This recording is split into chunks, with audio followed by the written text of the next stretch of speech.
Guys আসসালামু আলাইকুম। দেখেন আমাদের খরগোশের বাচ্চাটি খুব সুন্দর হয়েছে, কিউট হয়েছে অনেক। আজকে 6 বছর 6 দিন।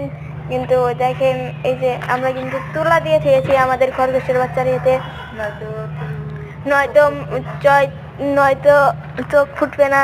আপনারাও থেয়ে দিবেন এরকম করে, এরকম করে আপনাদের খরগোশের বাচ্চা থাকলেও আপনারা এরকম করে এথিয়ে দিবেন গাইস।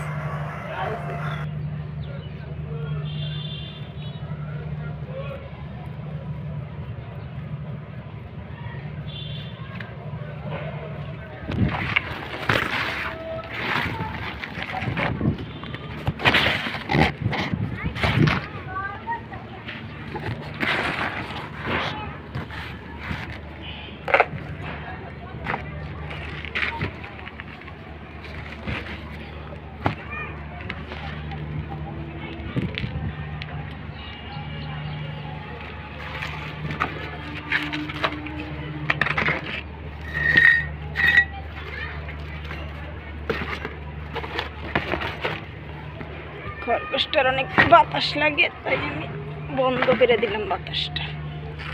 সুন্দর করে বাতাস বন্ধ করে দিয়ে দিলাম। এই তো আমার মা খরগোশটা খাইতেছে,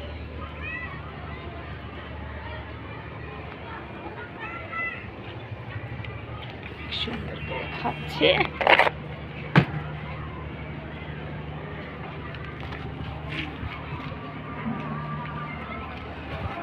খরগোশটার বাতাসটা আমি সুন্দর করে বন্ধ করে দিলাম।